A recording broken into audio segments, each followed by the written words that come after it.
Assalamualaikum Bre, selamat datang kembali di Guru Gembel Channel. Sekira 10 tahun yang lalu itu saya pernah bikin sebuah artikel yang judulnya adalah Ketika Bumi Terlambat Datang Bulan.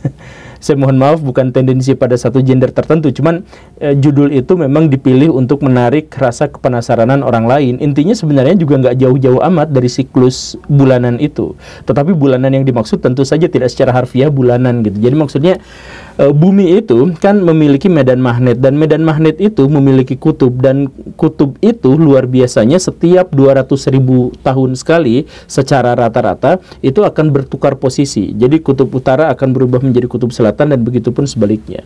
Nah, cuman uniknya, walaupun secara rata-rata 200.000 tahun sekali kutub itu akan berpindah posisi, tetapi sejak 780.000 tahun yang lalu, kita tidak mengalami pembalikan kutub. Entah bagaimana ceritanya, kita nggak tahu itu.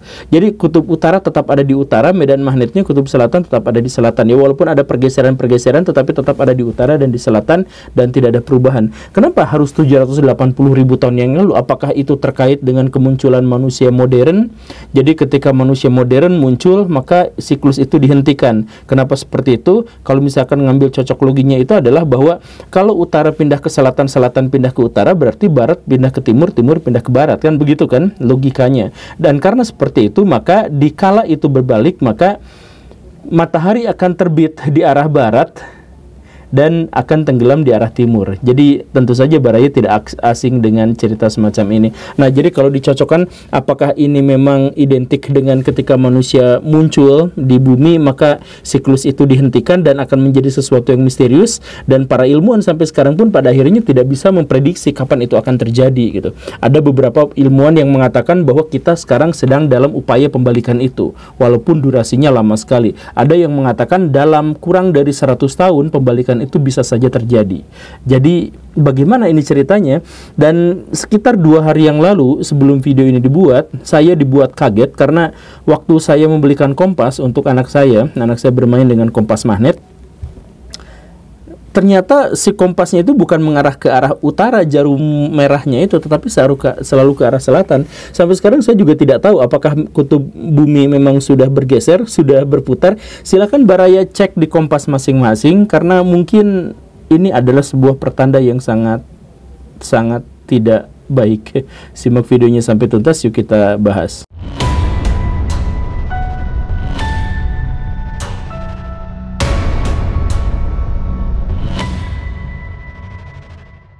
Bumi terdiri atas beberapa lapisan. Lapisan yang terdalam pada intinya itu adalah lapisan yang sangat-sangat keras. Barisfer biasa orang menyebutnya. Sangat keras, sangat padat, sangat-sangat panas.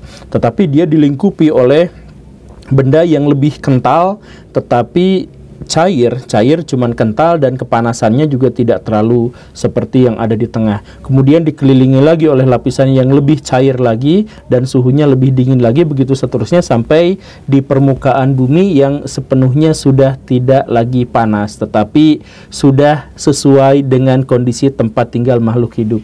Begitu kurang lebihnya, walaupun kulit yang dimaksud itu sangat-sangat tipis. Nah, karena setiap lapisan, khususnya pada lapisan inti yang sangat keras itu dengan lapisan yang cair yang ada di luarnya itu terjadi pergesekan karena putaran konveksi dan seterusnya, maka itulah yang akhirnya memunculkan medan magnet bumi. Medan magnet bumi itu cukup kuat sampai bisa menahan banyak sekali sinar-sinar kosmik, banyak sekali gangguan-gangguan dari luar angkasa, dari matahari, dari kemudian meteor dan sebagainya yang memiliki medan magnet tertentu atau memiliki angin tertentu atau radiasi tertentu, itu biasanya bisa ditahan dengan medan magnet bumi. Dan itu adalah sesuatu yang sangat menguntungkan, sesuatu yang sangat besar. Bisa dikatakan tanpa medan magnet yang dimaksud itu, maka bumi tidak akan layak untuk tempat kehidupan, apalagi kehidupan yang sangat kompleks seperti yang kita ketahui sekarang. Nah, cuman yang menjadi masalahnya itu adalah bahwa karena medan magnet itu berasal dari gesekan-gesekan antara cairan yang meliputinya, maka itu kan tidak konstan gitu. Jadi energinya tidak konstan, karena tentu saja di sana di dalamnya juga sangat-sangat dinamis. Dan karena tidak konstan itu, maka energi yang dihasilkan sebagai medan magnet bumi itu bisa menjadi sangat kuat, menjadi lemah, menjadi kuat, menjadi lemah dan sebagainya, fluktuatif sekali. Nah, ketika fluktuasi itu ada pada titik tertingginya, di mana misalkan medan magnetnya menjadi sangat-sangat lemah sehingga hanya tersisa 10% saja misalkan, maka itu cukup untuk membuat medan magnet itu berbalik, utara jadi selatan, selatan jadi utara, kurang lebihnya begitu. Nah, inilah yang pada akhirnya menjelaskan bahwa selama bumi ini ada, dan kemudian kita ketahui itu ada ratusan kali pembalikan medan magnet, atau mungkin lebih dari itu tanpa kita ketahui gitu. Nah, karena itu maka menjadi wajar juga kalau misalkan dalam satu waktu kita pun akan mengalami pergeseran itu atau perubahan itu. Nah, emang masalahnya kenapa kalau misalkan medan magnetnya berbalik gitu? Ya, seperti yang dijelaskan sebelumnya bahwa medan magnet berbalik itu setelah adanya pelemahan besar-besaran. 90% energi magnet bumi yang biasanya melindungi bumi hilang. Nah, setelah itu terjadilah pembalikan itu. Nah, kalau misalkan medan magnet hanya tersisa 10% atau hilang sama sekali, misalkan karena alasan-alasan tertentu yang sangat-sangat wajar, maka itu sesungguhnya sangat berbahaya atau setidaknya sangat berisiko terhadap kehidupan yang ada di luar, yang ada di permukaan bumi. Yang paling standar, yang paling dasarnya adalah kompas kita yang kemudian kebingungan kan, utara jadi selatan, selatan jadi utara, seperti yang saya miliki, yang saya belikan untuk anak saya. Apakah kompas Baraya juga seperti itu? Silahkan cek sekarang.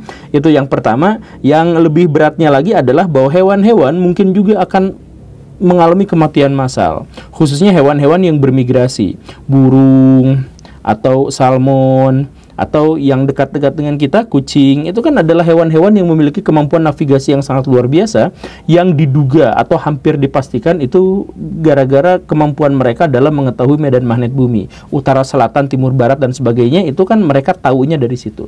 Nah, itu si hewan-hewan itu akan mengalami kepunahan atau akan mengalami kematian besar-besaran, karena ketika mereka bermigrasi dan kemudian salah, mereka akan ke tempat yang benar-benar mereka hindari. Mereka menghindari sebuah tempat yang justru malah mereka tuju karena sistem navigasi mereka kacau gitu. Itu dampak yang sebenarnya tidak terlalu signifikan. Yang menjadi lebih signifikannya lagi itu adalah kalau medan magnet bumi yang sebagai pelindung bumi itu hilang atau berkurang, maka sinar-sinar kosmik atau apapun lah yang berasal dari luar angkasa itu bisa aja mengancam kehidupan di bumi. Misalkan sinar matahari yang jahat-jahat itu bisa langsung menerpa manusia. Dan kalau misalkan memang sudah terjadi seperti itu, maka peningkatan resiko kanker itu berlipat ganda. Dan karena itu maka akan banyak orang yang mengalami mutasi gen dan juga kanker. Jadi mutan-mutan yang kayak di film X-Men atau Avenger itu, nah itu munculnya gara-gara sinar dari matahari yang tidak tertahan oleh medan magnet bumi. Kurang lebihnya seperti itu.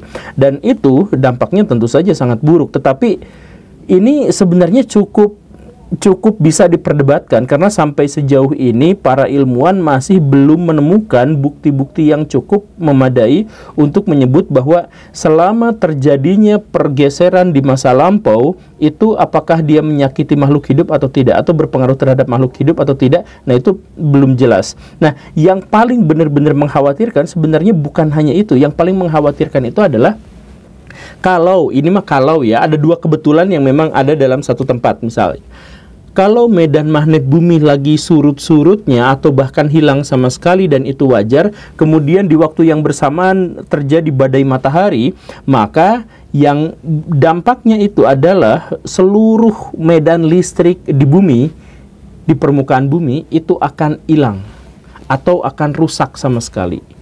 Dan bisa sampai 1 atau 2 tahun kejadiannya seperti itu. Nah, inilah masalahnya. Jadi harus kita pahami bersama Baraya bahwa manusia sekarang itu hidup benar-benar ketergantungan pada listrik. Dan kita tidak bisa hidup tanpa listrik sampai sejauh yang kita ketahui sekarang.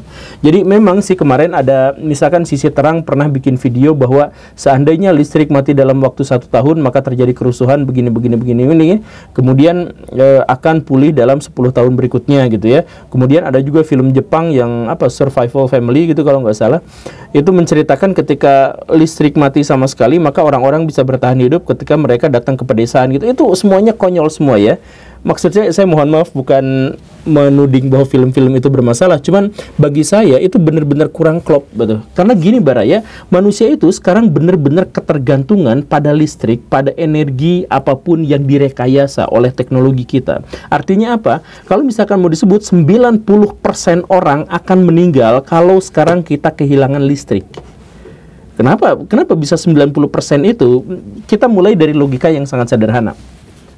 Listrik itu bukan hanya menyediakan handphone buat Baraya nonton video ini bukan hanya memberikan cahaya menggunakan lampu-lampu yang Baraya miliki, bukan hanya seperti itu, tetapi hampir semua aspek kehidupan kita.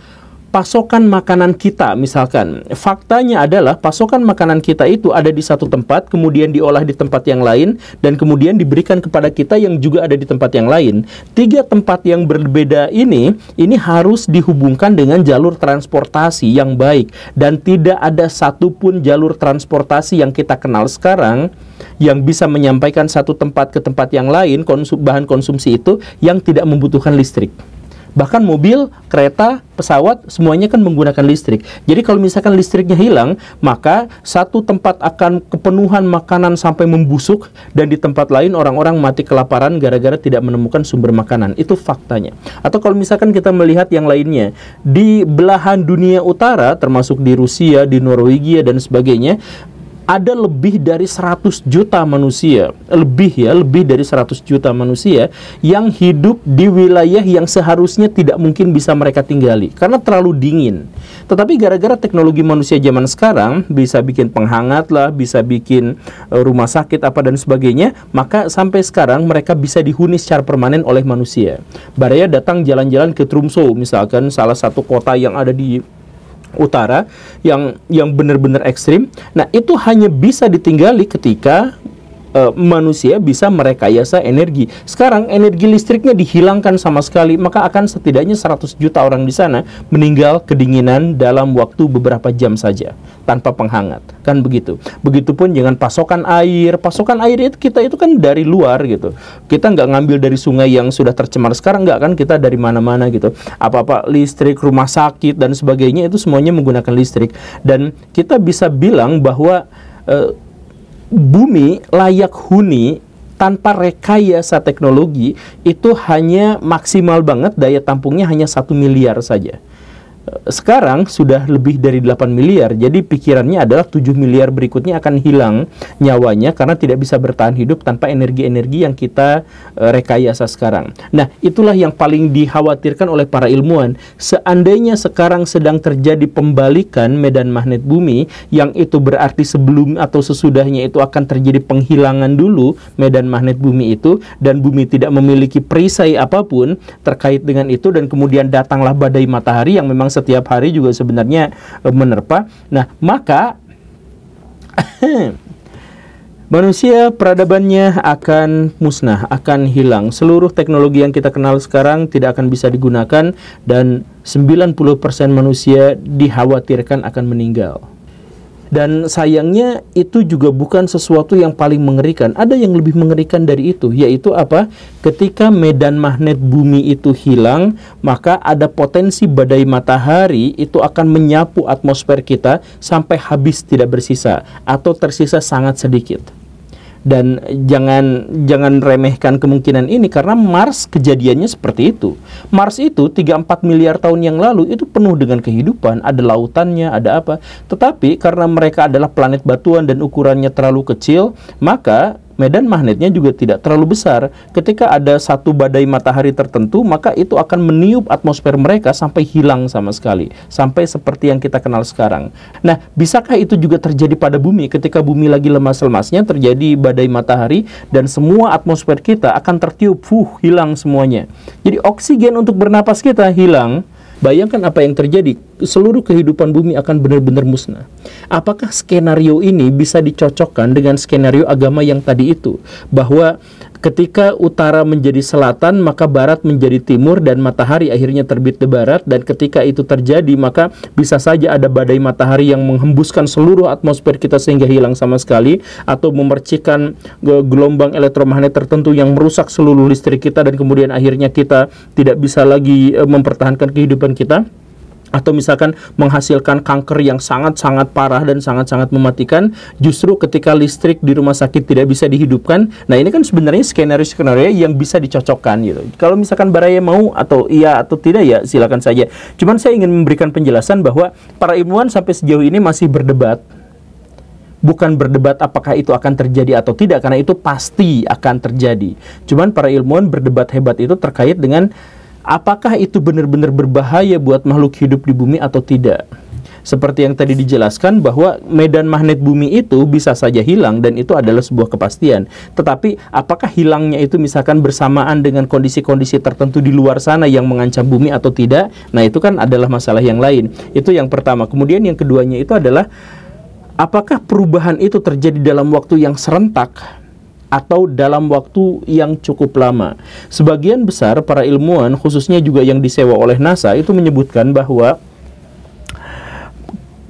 kita tidak akan terlalu mendapatkan impact yang sangat buruk dari perubahan medan magnet bumi itu, karena perubahan itu terjadi dalam durasi yang sangat lama, dalam rentang ribuan tahun atau 1000 tahun lah setidaknya. Nah, kalau memang sudah seperti itu, maka manusia diberikan kesempatan atau diberikan keleluasaan untuk bisa beradaptasi terhadap itu. Dan bahkan sebagian ilmuwan sudah menyatakan, ya ini juga sekali lagi diperdebatkan ya, tapi sebagian ilmuwan sudah menyatakan bahwa pembalikan sudah dimulai dari sekarang. Atau sebenarnya bukan dimulai dari sekarang, tetapi dimulai dari beberapa puluh tahun yang lalu. Begitu. Tetapi mereka mengatakan jangan khawatir karena dalam durasi yang sekitar 1000 tahun baru kita bisa merasakan perubahan itu. Dan itu waktu yang cukup untuk bisa membuat manusia dan makhluk-makhluk lain itu beradaptasi. Tetapi ada juga ilmuwan yang mengatakan sebaliknya, bahwa pergeseran utara selatan ke utara itu bisa terjadi kurang dari 100 tahun. Dan kalau skenario ini yang terjadi, maka manusia tidak diberikan kemungkinan untuk beradaptasi terhadap kondisi ini, dan akibatnya tentu saja manusia akan mengalami kepunahan atau jumlahnya tinggal sangat sedikit saja gitu.